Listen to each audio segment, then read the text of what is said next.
نبی پاک صلی اللہ علیہ وسلم کے مدینے آنے سے پہلے ایک شخص تھا، عبداللہ بن ابی سلول اس کا نام تھا۔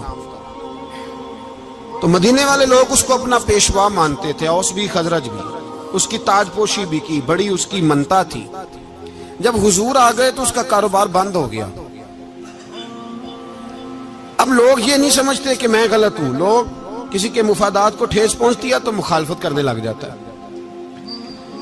اب اس کے حالات جب خراب ہوئے تو اس نے پتہ کیا کیا، جھوٹ موٹ کا کلمہ پڑھ لیا۔ سمجھ آ رہی ہے باتوں؟ جھوٹ موٹ کا، اور منافقوں کا ایک ٹولہ اس نے تیار کر لیا جس کا قرآن مجید نے سورہ منافقون میں ذکر کیا۔ ایک جنگ کا موقع تھا، نبی پاک صلی اللہ علیہ وسلم تشریف لے گئے تو عبداللہ بن ابی سلول بھی چلا گیا۔ حضرت عمر فاروق رضی اللہ تعالیٰ عنہ کے ایک غلام تھے، وہ پانی لینے کنویں پہ گئے۔ ادھر سے انصار میں سے، چونکہ حضرت عمر کے غلام مہاجر تھے، انصار میں سے ایک شخص پانی لینے پہلے سے آیا ہوا تھا۔ پانی بھرنے میں کوئی اختلاف ہو گیا، جھگڑا ہو گیا، مار کٹائی تک نوبت آ گئی۔ حضرت عمر کے غلام نے کچھ چیز مار دی، اس شخص کو زخمی ہو گیا۔ اس نے پکارا، عبداللہ بن ابی سلول نے سمجھا کہ موقع اچھا ہے، دوڑا ہوا آیا اور آ کر اس نے کہا، انصار مدینہ بھاگ کے آؤ، جلدی آؤ، اور بڑے غلط جملے استعمال کیے۔ کہنے لگا، اگر ان لوگوں کو تم اپنا بچا کچا کھانے کو نہ دیتے مہاجروں کو تو آج یہ تمہارے سر پہ نہ بیٹھتے۔ معاذ اللہ، ایسی باتوں پہ کہا کرے، بولے یہ روزمرہ کی گفتگو میں عادت بنائیں، کوئی ایسی بات کرنی ہو تو معاذ اللہ استغفر اللہ کہہ کے کرنی چاہیے۔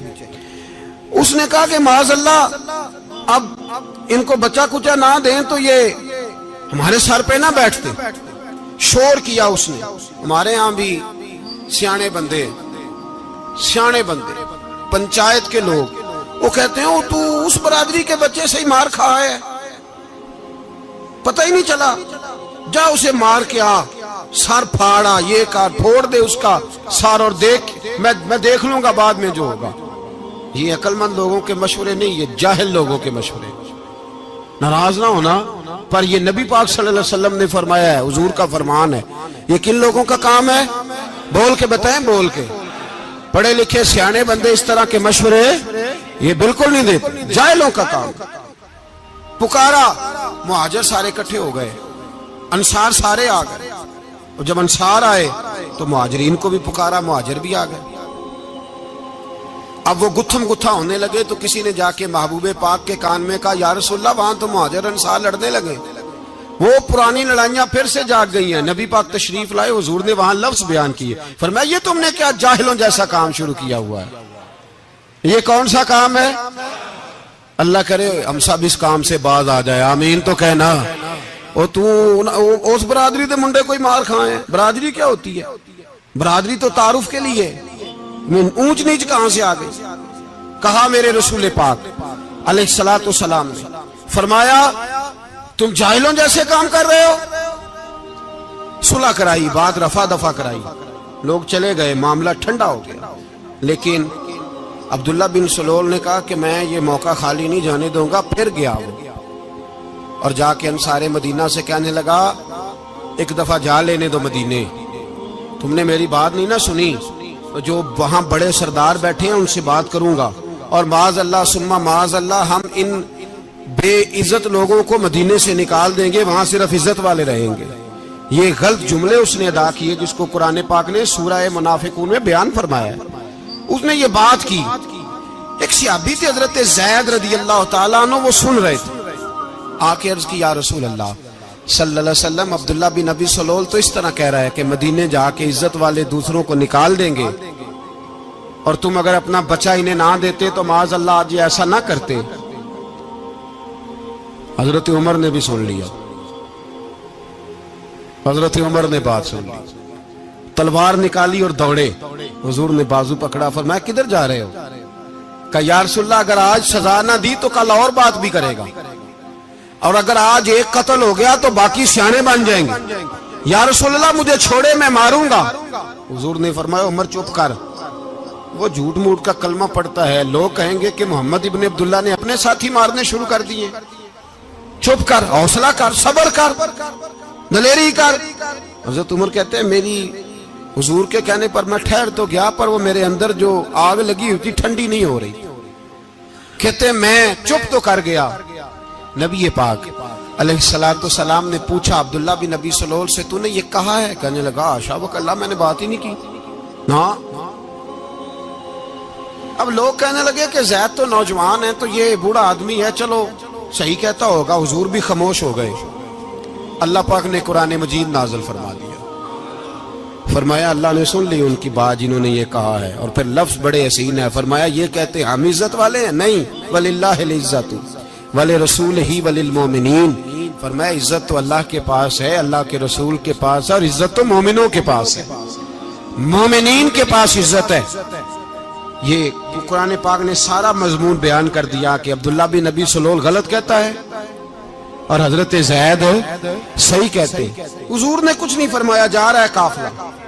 جب مدینے کی سرحد آ گئی نا، حدود مدینہ منورہ کی شروع ہوئی، تو عبداللہ کا اپنا بیٹا، اس کا نام بھی عبداللہ بن عبداللہ تھا، اپنا بیٹا اس کا بڑا مخلص جانثار غلام تھا میرے رسول پاک صلی اللہ علیہ وسلم کا، وہ تلوار لے کے مدینے کی حد پہ کھڑا ہو گیا اور کہنے لگا میرے باپ تو نے اتنی بے ایمانی کے لفظ کہے کہ میں ان کو نکال دوں گا؟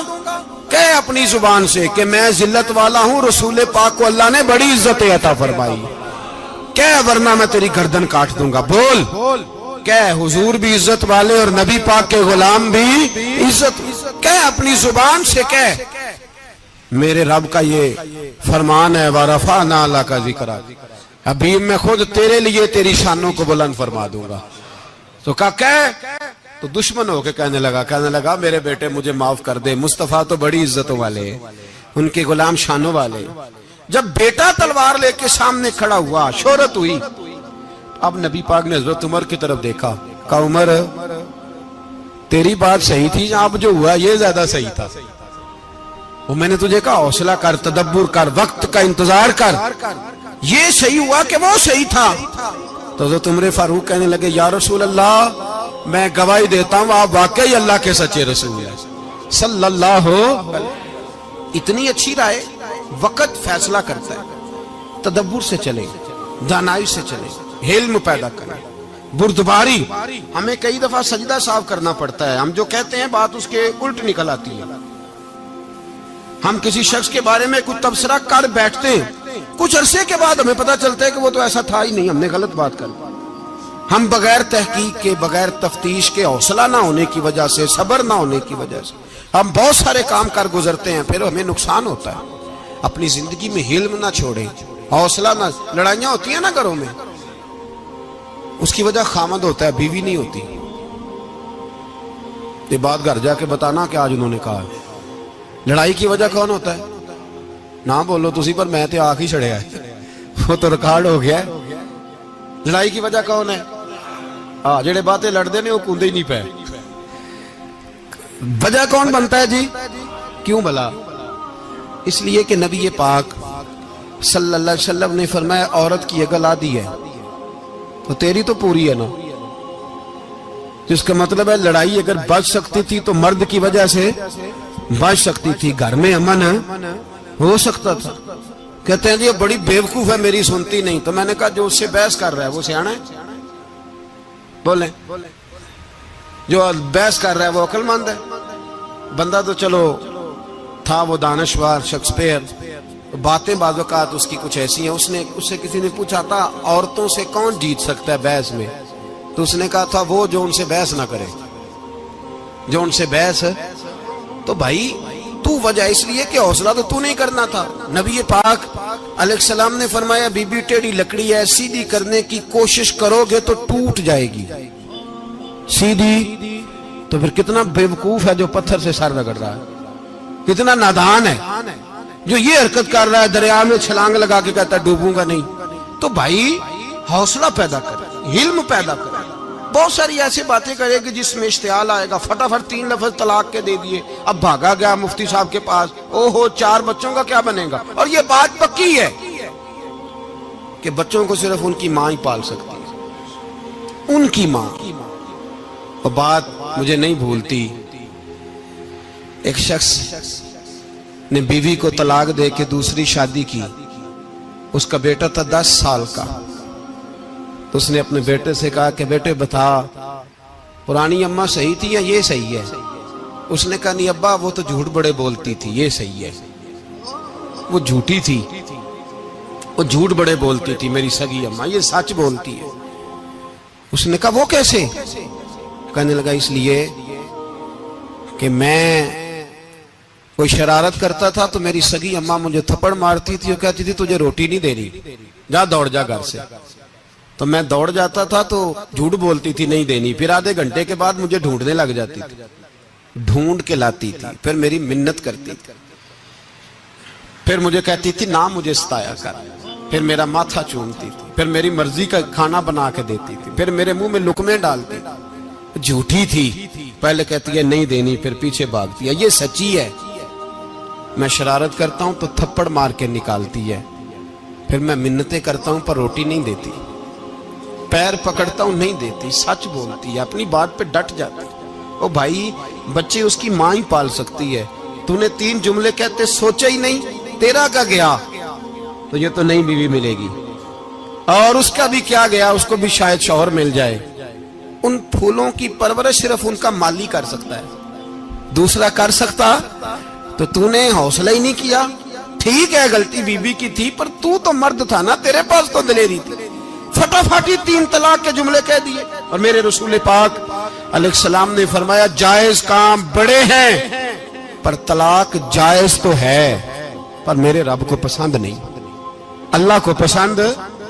تو نے مالی بگا دیا جس نے تیرے گھر کا باغ سینچنا تھا. تو بھائی یہ حوصلہ نہیں، درجنوں طلاقیں، 20 کیس، اور ابھی وہ شادی کے پورے کپڑے نہیں پہنے تو طلاق پہلے. اس کی وجہ یہ کہ حوصلہ نہیں، صبر نہیں، رضا نہیں، ہم احساس نہیں کرتے. اگر تو یہ سمجھ جائے کہ بس اللہ نے جو میرے لیے بہتر سمجھا مجھے دے دیا، صحیح ہے میری آزمائش ہے، کیا ہے کچھ ہے جو اس نے بہتر سمجھا مجھے اس نے، پھر تو سکھی ہو جائے، تیرے لیے جینا آسان ہو جائے، پھر تو بہت ساری پریشانیوں سے آزمائشوں سے دور ہو جائے. میرے نبی پاک علیہ السلام نے ہمیں حوصلہ کرنے کا حکم دیا، دلیری.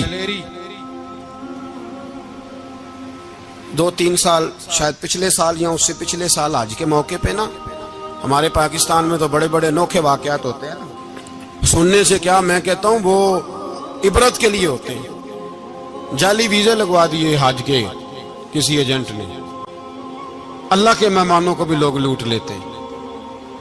جعلی ویزے لگوا دیے. اور مزے کی بات یہ ہے کہ پاکستانی ایئرپورٹ سے گزر بھی گئے وہ ویزے والے، اور احرام باندھے لوگ جدے پہنچ گئے. 4 آدمی تھے، انہوں نے ویزا دیکھا تو کہا نقلی آپ کو واپس جانا پڑے گا. اگلی فلائٹ سے وہ لوگ واپس آئے. آپ مجھے بتائیے ان کی جب وہ چھوٹے چھوٹے کلپ آئے، میڈیا نے ان کی باتیں سنی تو ان کے آنسو نہیں تھمتے تھے. ایک آدمی احرام باندھ کے گیا ہے، معمولی سمجھتے ہیں آپ؟ میرے جیسا غریب آدمی کبھی اس نے ارادہ کیا اور مدینے جانے کا لیٹ ہو جائے تو کلیجہ پھٹنے کو آتا ہے. کچھ مجبوریاں پیروں میں آ جائے، نہ جا سکے تو پتہ نہیں کتنی توبہ کرنے کو دل کرتا ہے کہ کہیں غلطی تو نہیں ہو گئی، کوئی ایسی بات تو نہیں نکل گئی. یقین کریں طبیعت پریشان ہو جاتی، یار کوئی ایسا کام تو نہیں ہو گیا جس کی وجہ سے یہ بات ہوئی. 4 آدمی لوٹ آئے، حالات خراب ہو گئے، لوگ رو رو کے قصے سناتے تھے.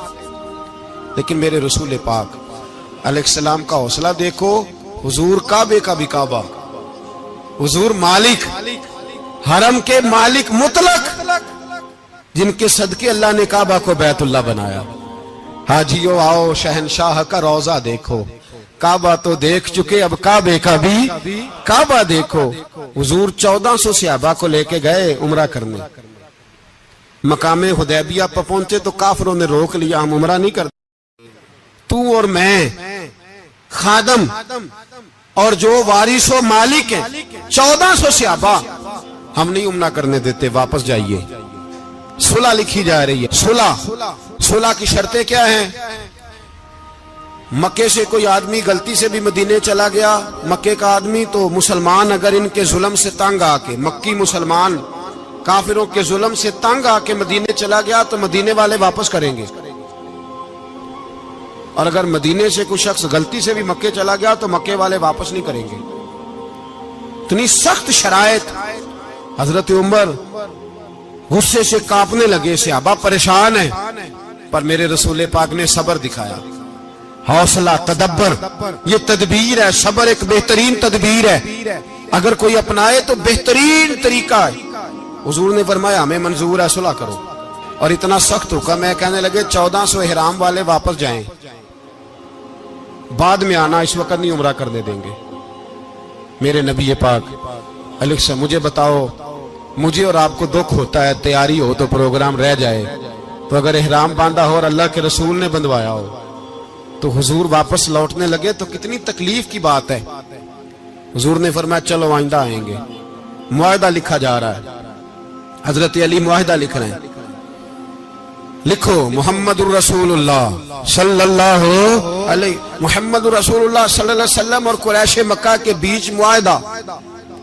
یہ تحریر لکھی جا رہی تھی تو ابو سفیان بول پڑا, کہنے لگا جی ہم محمد الرسول اللہ نہیں لکھنے دیں گے معاذ اللہ, یہی تو ہمارا جھگڑا ہے. اگر آپ کو رسول اللہ مان لیا تو پیچھے رہ کیا گیا, محمد ابن عبداللہ لکھیں. حضور نے حضرت علی سے فرمایا رسول اللہ کاٹ کے محمد ابن عبداللہ لکھو. حضرت علی لکھ رہے تھے, محمد الرسول اللہ لکھا تھا, فرمایا رسول اللہ کاٹ کے محمد ابن عبداللہ لکھو. تو حضرت علی کہنے لگے حضور مجھے یہ لفظ کاٹنا نہیں آتا, حضور مجھے یہ لفظ کاٹنا. کسی صحابی نے اعتراض نہیں کیا کہ لکھنا آتا تھا, کہا مجھے کاٹنا. حضور نے دوبارہ کہا علی کاٹ دو. کہا یا رسول اللہ مجھے یہ لفظ کاٹنا نہیں آتا. میرے حبیب نے تیسری دفعہ کہا علی کاٹو. تو شیر خدا نے قلم چھوڑا, ہاتھ باندھے اور کھڑے ہو کہنے لگے محبوبہ مجھے تیرے قصیدے لکھنے آتے ہیں, کاٹنے کوئی نہیں آتے. میں مجبور ہوں, مجھ سے نہیں ہوتا, کوشش کرتا ہوں, نہ قلم اٹھتا ہے نہ ہاتھ چلتا ہے. میرے حبیب پاک نے قلم پکڑا اور لفظ رسول اللہ خود کاٹ کے محمد ابن عبداللہ کرایا. بھائی وقت گزر گیا, صلح ہو گئی. یہ تدبر, یہ حوصلہ, یہ تدبیر میرے نبی نے فرمائی. اب تو 1400 کو مکے نے نہ داخل ہونے دیا, لیکن 1 سال ہی گزرا, تھوڑا ہی وقت گزرا, میرے رسول پاک 10,000 کو لے کے مکے میں داخل ہو گئے. 10,000 اس نے فائدہ دیا. حکمت کیا تھی, تدبر کیا تھا. قریش روز لڑائی کرنے آ جاتے تھے, تبلیغ ہی نہیں کرنے دیتے تھے. ان سے صلح ہو گئی تو نبی پاک نے کیسر کو خط لکھا, کیسر روم کو, ہرکل کو, دور دراز تبلیغ پھیل گئی. مسلمان 100,000 سے زیادہ ہو گئے. ان کی طرف سے اب وہ لڑائی بند ہو گئی. میرے حبیب پاک علیہ السلام کے حوصلے نے کمال دکھایا, اس تدبیر نے فائدہ دیا امت مسلمہ کو. 10,000 کا لشکر لے کے حضور کعبے میں داخل ہوئے. کل جو ابو سفیان کہتے تھے نا محمد رسول اللہ لکھنے نہیں دوں گا, آج وہ خود کہہ رہے تھے اشہد ان لا الہ الا اللہ واشہد ان محمد رسول اللہ صلی اللہ علیہ. کل جو کہہ رہے تھے کہ میں یہ لفظ نہیں لکھنے دوں گا, آج ابو سفیان کی حویلی میں لاکھوں لوگ, ہزاروں لوگ بیٹھے تھے اور سارے کہہ رہے تھے محمد الرسول اللہ محمد الرسول اللہ محمد الرسول اللہ صلی اللہ علیہ وسلم. میرے محبوب کی تدبر نے, فقاہت نے, اور پھر کمال ہوا.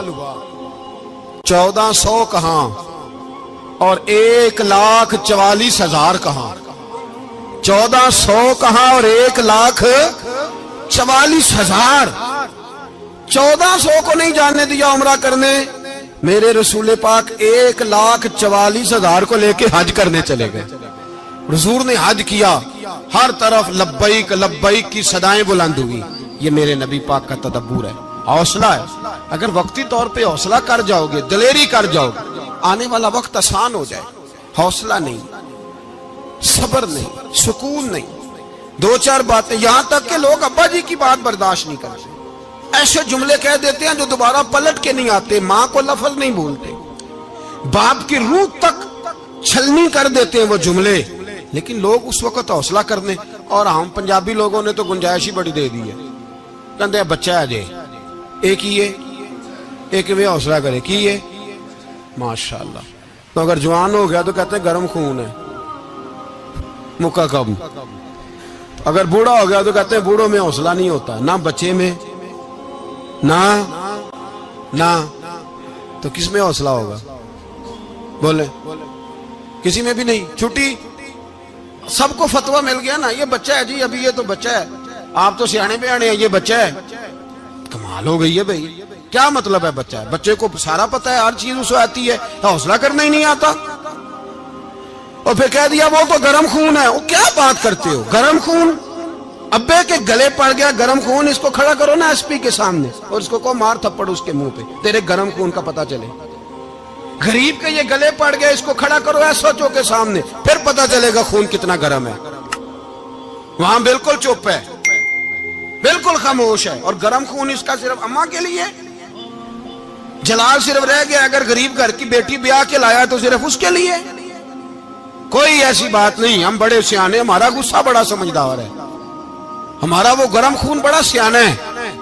وہ جہاں دیکھتا ہے کہ معاملہ ہلکا ہے تو وہاں وہ گرم خون جلال میں, اور جہاں دیکھتا ہے کہ سامنے والا تگڑا ہے تو وہاں وہ گرم خون فوراً ٹھنڈا ہو جاتا ہے. حوصلہ پیدا کرے. زندگی حوصلے مند لوگ جیتے ہیں, جو حوصلے مند نہیں ہوتے وہ تو زندگی کا ایک سال لطف سے نہیں جی پاتے. حوصلہ کریں, مسکرائیں. میرے نبی پاک صلی اللہ تعالی علیہ وسلم نے نا عثمان بن طلحہ, کعبے کی چابی ان کے پاس ہوتی تھی. حضور نے ایک دن فرمایا عثمان, اچھا یہ نہیں تھا کہ عثمان خاص لوگوں کو چابی کعبہ کھول کے دکھاتے تھے, بلکہ ان کو قریش کی جانب سے یہ حکم تھا کہ جو بھی تجھے کہے تو نے کعبے کا دروازہ کھول دینا. نبی پاک علیہ الصلوۃ والسلام نے نا ہجرت سے 2-4 دن پہلے کہا کہ عثمان ذرا چابی دو, میں نے کعبہ اندر سے دیکھنا ہے. بڑے ٹھنڈے دل سے ذرا سننا, ادھر دیکھو میری طرف, ادھر دیکھیے گا ذرا میرے بھائی. میں نے ایک بندے سے کہا یار پانی کی بوتل دینا دکاندار سے. ایک ہے, اس نے کہہ دیا نہیں میرے پاس. اس بات کا کوئی غصہ بولیے, اور اگر وہ کہے سارے زمانے کو ملے گی آپ کو نہیں دینی, پھر بولے میرا خیال ہے چپ کر کے ہنس کے آ جائیں گے, سوال ہی نہیں پیدا ہوتا. ہم کہیں گے مجھے نہیں نہ دینی, تو نے تو دکان اٹھا یہاں سے, بند کاری سے. کیا مطلب ہے سب کو دینی ہے تجھے نہیں دینی؟ کیا معنی ہے اس کا؟ لے کے جاؤں گا, جھگڑا ہوگا, بحث کریں گے. عثمان بن طلحہ سے حضور نے فرمایا دروازہ کھولو, کعبہ دیکھنا ہے. عثمان کہنے لگا میں ساری دنیا کو دکھاؤں گا, آپ کو نہیں دکھاؤں گا. کتنی سخت بات ہے, پر قربان جائیں رسول اللہ کے حوصلے پہ صلی اللہ علیہ. عثمان کہتے ہیں میں نے یہ بات کی تو نبی پاک مسکرانے لگے, اور میں اچھا نہیں دینی, تو حضور نے نا مسکرا کے اور میری کمر پہ تھپکی دی, فرمایا اچھا یاد رکھنا یہ چابی میں تجھ سے لے لوں گا, اور جس کو میرا دل کرے گا میں اس کو دوں گا. عثمان کہتے ہیں روز رات کو نبی پاک کے یہ جملے میرے کانوں میں گونجتے تھے کہ حضور نے فرمایا. کہتے ہیں جس دن پتا چلا نا نبی پاک 10,000 کا لشکر لے کے آ رہے ہیں, تو ابو سفیان میٹنگیں کر رہے تھے, مکے کے سارے سردار تیاری کر رہے تھے, اور میرے کانوں میں ایک ہی لفظ تھا کہ حضور نے فرمایا میں چابی لے لوں گا, پھر جس کو میں چاہوں گا اسے دوں گا. عثمان کہتے ہیں حد ہو گئی, وقت گزر گیا, حضور آ گئے, طواف فرمایا, اور طواف کے بعد میرے نبی پاک علیہ السلام نے فرمایا بلاؤ نا ذرا عثمان کو. عثمان کہتے ہیں میں چابی لے کے آیا تو دوسرا جملہ کوئی نہیں. ساڑھے نا کوئی بندہ مشورہ دے وے دی نہ منیے, تے جے کام مونجو ہو جے نا, جن جو نے مشورہ دیتا سی تے وہ نال ہی غوث پاک بن جاندا ہے. تینوں آکھیا سی نا, فوراً ہی داتا علی اجمیری ہو جاندا ہے. وہ کہندا تینوں پتہ نہیں میں کڈا ولی اللہ, تینوں میں آکھیا سی میں انج نہ کر, اور بندہ پریشان ہوتا ہے, کام الٹ ہو گیا, اور لاگوں آکھی جاندا ویکھو جی میں تے تانوں پہلوں ہی آکھیا سی. جی عجیب بات ہے, شیخ چلی کی طرح پیچھے پڑ جائے گا, میں نے تو پہلے ہی کہا تھا. او بس کر یار, اب تو خواجہ معین الدین اجمیری ہو گیا, بس کرو. مشورہ ہی ہوتا ہے, کسی کا مل جاتا ہے اور کسی کا نہیں لیا جاتا. فوری طور پہ بندہ اٹھ کے نہ تو ولایت کی 4تھی سیڑھی پہ چڑھ جائے گا, کہے گا میں تو ابدال وقت ہوں, میں کتب دورہ ہوں, میں نے تجھے کہا نہیں تھا. بس کر یار, کئی دفعہ مشورے صحیح ہوتے ہیں, کئی دفعہ صحیح. بولیے. نبی پاک صلی اللہ علیہ وسلم کی احد کے دن خواہش یہ تھی کہ اندر رہ کے لڑنا ہے. جوان صحابہ نے کہا باہر جا کے لڑائی کرنی ہے. حضور نے باہر جا کے جنگ کی, بظاہر مسلمانوں کو شکست ہوئی.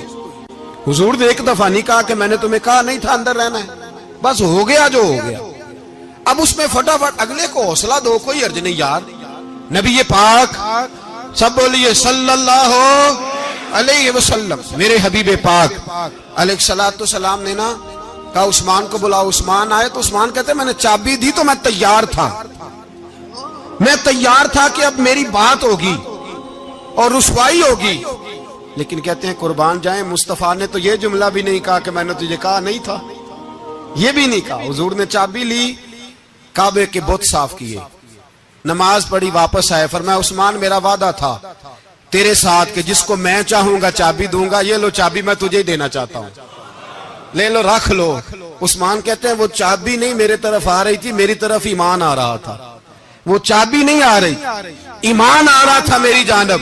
کہتے ہیں میرے ہاتھوں میں چابی آئی اور میری زبان پہ کلمہ توحید جاری ہو گیا. بھائی تدبر، حوصلہ، صبر، رضا. ہمیں تو ٹائم بھی نہیں گزارنا آتا. گھر کا ماحول، گھر کے اندر رہ کے لوگ دکھی ہیں، اس لیے کہ ہماری طبیعتوں میں حوصلہ نہیں، ایک منٹ کے لیے نہیں، ایک سیکنڈ کے لیے بھی ہم یہ برداشت نہیں کرتے کہ چلو تھوڑا انتظار کریں، وقت کو دیکھیں، موقع کو دیکھیں. میرے نبی پاک علیہ الصلوۃ والسلام پہ اتنی مصیبتیں آئیں کہ پہاڑ پہ آتی تو وہ ریزہ ریزہ ہو جاتے، لیکن کسی مقام پر بھی حضور علیہ الصلوۃ والسلام شکوہ کرتے نظر نہیں آتے. ہم غریبی کا رونا روتے ہیں، ہر چوتھا آدمی کہتا ہے بڑا غریب ہوں، لیکن میرے نبی پاک علیہ الصلوۃ والسلام نے چوتھے دن کھجور کھائی، سرکہ کھایا ہے اور موٹے بان کی چارپائی پہ آرام کیا. حضرت عمر نے کہا حضور کتنی تکلیف ہے؟ فرمایا عمر کوئی تکلیف نہیں، تھوڑا سا تو وقت ہے، جنت میں جائیں گے، ساری نعمتیں اللہ نے ہمارے لیے تیار کی ہوئی. راضی بالرضا، راضی بالرضا، کوئی کسی قسم کا مسئلہ نہیں. ہمیں آزمائشیں آتی ہیں، تکلیفیں آتی ہیں، بیماریاں آتی ہیں، لوگ چھوٹی چھوٹی بات پر پریشان ہو جاتے ہیں، ذرا ذرا سی بات پر شکوہ کرتے ہیں. میرے رسول پاک علیہ السلام نے فرمایا جب میرا رب کسی کو بیمار کرتا ہے تو 2 فرشتوں کو بھیجتا ہے، جاؤ میرے بندے کی تیمارداری کر کے آؤ. اللہ اکبر، خود رب بھیجتا ہے، جاؤ میرے بندے کی. تو مجھے بتائیے جب اللہ بھیجے تو پھر تندرست خوش نصیب ہوا کہ بیمار؟ جی تندرست پھر خوش نصیب کون ہوا؟ میرے نبی پاک صلی اللہ علیہ وسلم نے فرمایا رب 2 فرشتے بھیجتا ہے، فرماتا ہے پتہ کر کے آؤ میرے بندے کا اس کا کیا حال ہے، حالانکہ اللہ سارے جانتا ہے. فرشتے آتے ہیں، واپس جاتے ہیں، رب کریم پوچھتے ہیں بتاؤ میرا بندہ کیا کہتا تھا؟ اللہ تجھے سارا ہی پتہ ہے، پر ہم سے پوچھتے تو بتا دیتے ہیں. وہ یہ کہتا تھا کہ میں اپنی رب کی رضا پہ بڑا ہی راضی ہوں. وہ تیری حمد کر رہا تھا، تیری تعریف کر رہا تھا، تیرا شکر کر رہا تھا، تیرے لیے کلمات حمد بیان کر رہا تھا. تو میرے نبی پاک علیہ السلام فرماتے ہیں، اللہ فرشتوں سے فرماتا ہے سنو پھر اگر میں اپنے بندے کو اس بیماری میں شفا دوں گا تو اس تندرستی سے زیادہ اچھی تندرستی دوں گا جو پہلے اسے عطا کی ہوئی تھی، پہلے سے اچھی صحت دوں گا. اور اگر اسے اس بیماری میں موت دوں گا تو پھر مرتے ہی اس کے لیے میں جنت کا فیصلہ فرما دوں گا. بھائی جب تو راضی بالرضا رہتا ہے، راضی بالرضا، بڑی سادی سی بات ہے. بھائی آپ گھر گئے روٹی مانگی تو اگر کسی نے کہا نا کہ اتنی تھکاوٹ ہے ٹائم پہ آیا کریں اس وقت، تو روٹی تو وہ بھی مل گئی اور اس میں لذت، وہ سکون نہیں، وہ سکون نہیں. میری اماں جی سالن پکا کے رکھ لیتی تھی تو روٹی جب بھی کوئی مانگتا تھا تو تازی بنا کے دیتی تھی، ان کی طبیعت تھی. تو میں اکثر ان سے کہتا کہ اماں جی پکا کے رکھ دیا کرو. تو کہتے تمہیں خوشی نہیں ہوتی جب تمہاری اماں تازی پکا کے دیتی ہے؟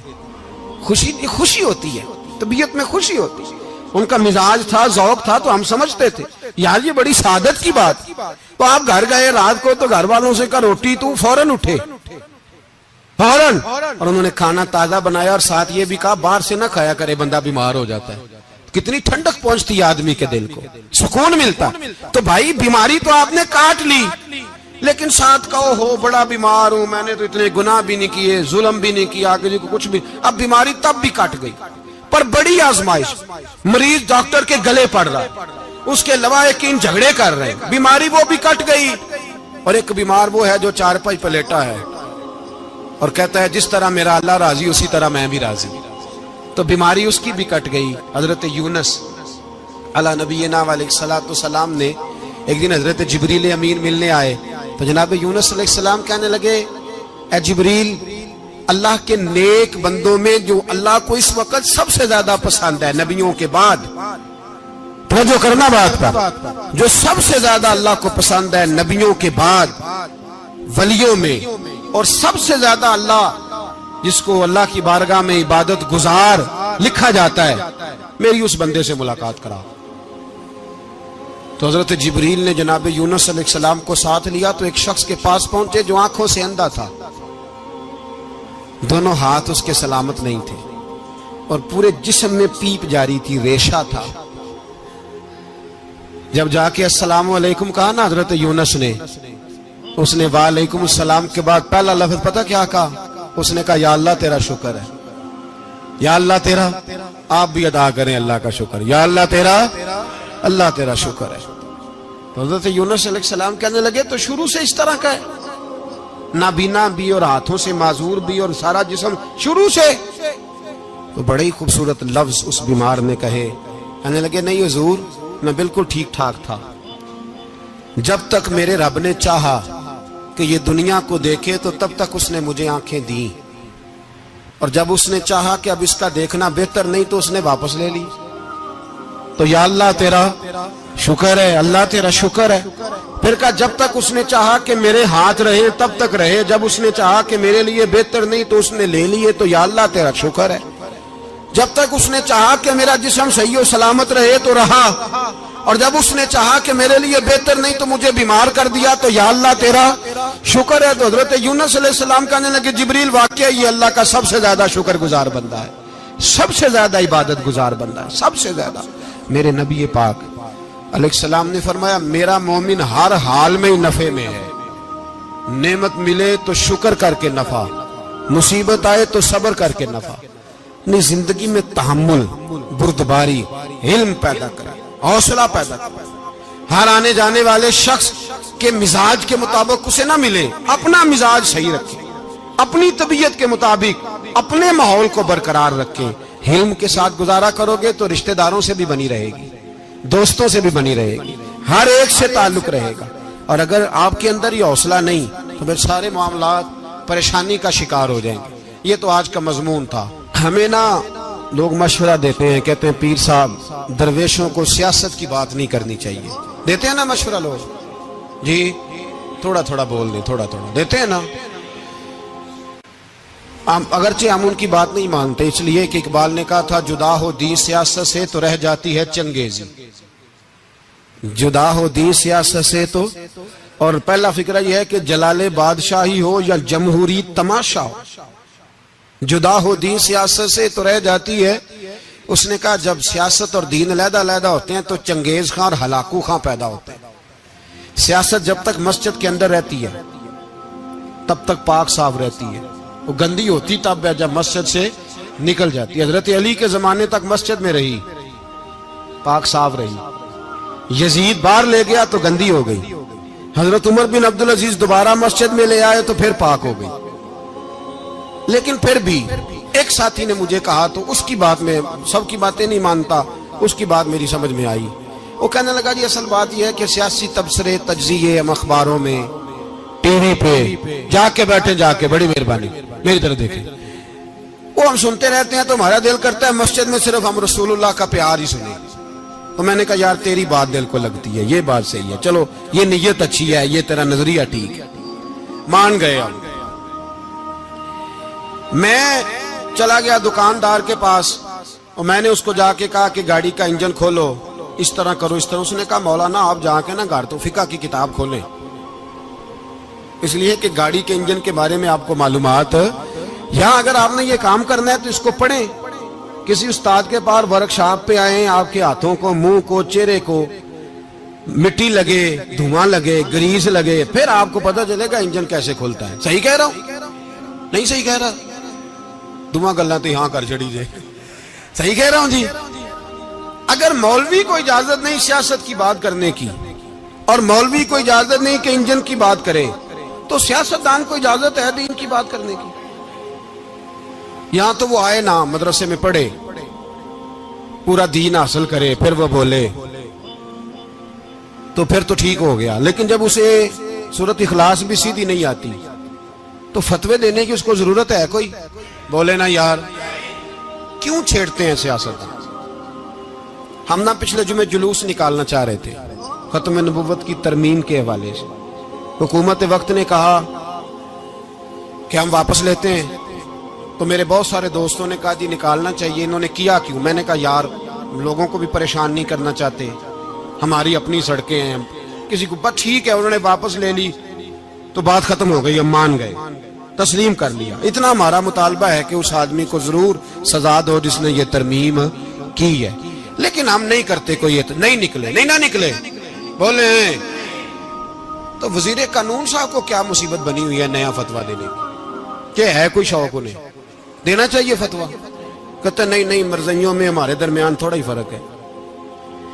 مجھے یوں لگتا ہے کہ یہ جان بوجھ کر کوئی نہ کوئی ایسی شرارت کرتے ہیں جس سے لوگ اشتعال میں رہے، جان بوجھ۔ حلم، حوصلہ، صبر ذات کے بارے میں تو ہے، لیکن اگر کوئی رسول پاک کی بے ادبی کرے تو پھر حوصلے کی بات ہے ہی نہیں، پھر تو جہاد کی بات ہے۔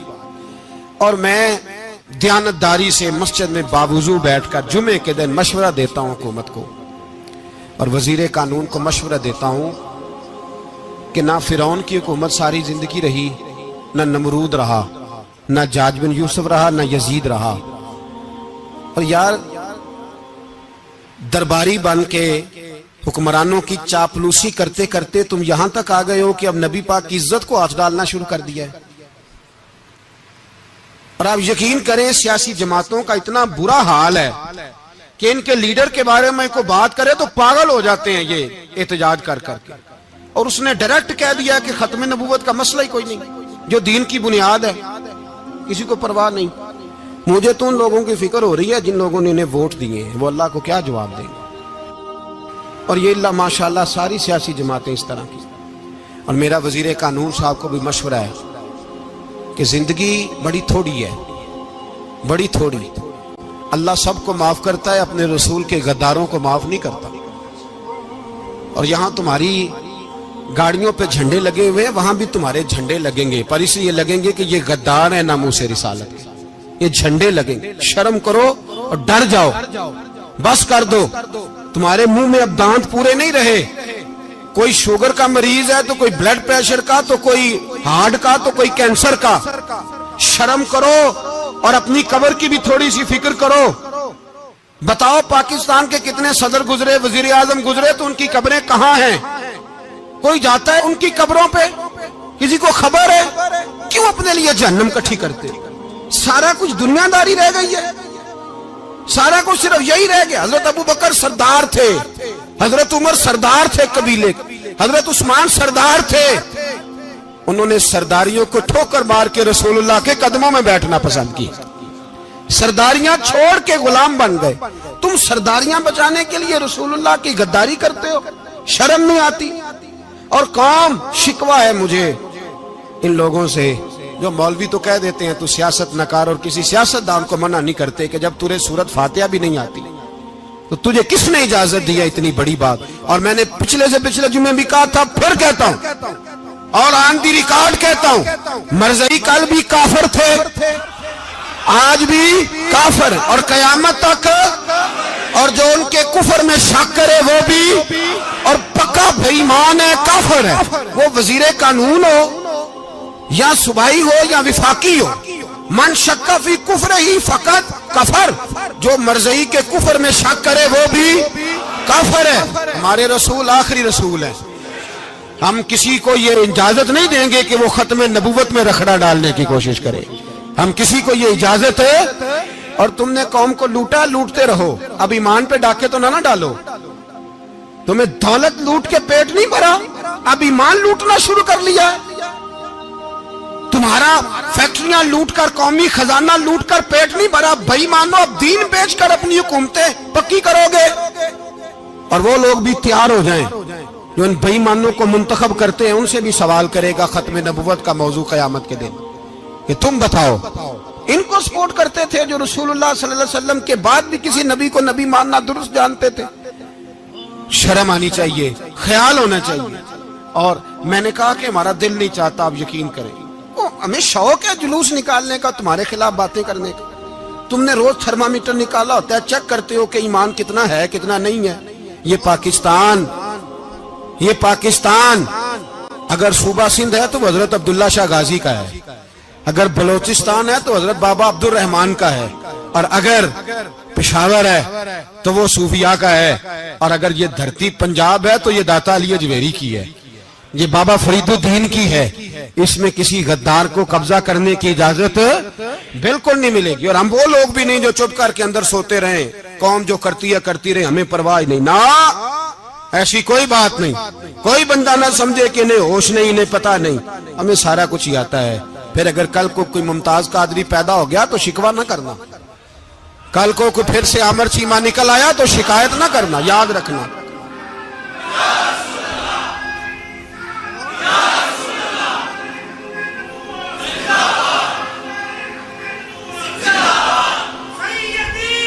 تو میرے بھائی کھول کے بولے یا نبی رسول کے صلی اللہ. تو یہ مشورہ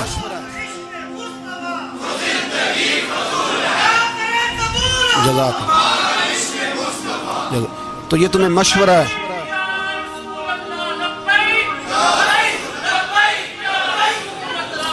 میری بات سنیں، یاد رکھیں، یہ لوگ بعد میں پچھتاتے ہیں، پھر مناظرے کراتے پھرتے ہیں، اس نے صحیح کیا کہ غلط کیا، پھر انہیں ہوش آتی ہے بعد میں، پھر ان کے حواری نکل کے میدانوں میں دلیلیں دیتے ہیں. اس لیے ہمارا مشورہ ہے انہیں کہ یہ اپنی حد میں رہیں، اور جو کام تمہارے ذمہ، میں نے کہا نا تم نے بڑا لوٹا، یہ قوم روز تمہیں موقع دیتی ہے لوٹنے کا، یہ موقع دیتی ہے، تو تم نے دولت لوٹ کے پیٹ نہیں بھرے، اب ایمان لوٹنے کے چکر میں آ گئے ہو. یاد رکھو، مسلمان گناہگار ہیں، غدار نہیں ہیں. تمہیں دولت لوٹنے کا تو شاید موقع مل گیا ہے، پر ایمان لوٹنے کا موقع نہیں ملے گا. تو اس لیے اس کو لگام دو. اور ویسے بھی کتا جو پالتو ہوتا ہے نا، اس کو گھر کے اندر سنگلی سے باندھ کے رکھنا چاہیے. یہ تمہارے بوٹ چاٹتے ہیں، بھونکتے ہیں تمہارے حق میں، وزارتیں لیتے ہیں. ہم نے تو کوئی وزارت نہیں لی تم سے، اور نہ ہمیں شوق ہے. اس لیے کہ ممبری کیا کرنی ہے جس کو ممبر رسول عطا کر دیا جائے، اس نے کیا کرنی ہے یہ ممبریاں جس کو پکا ممبر رسول دے دیا جائے.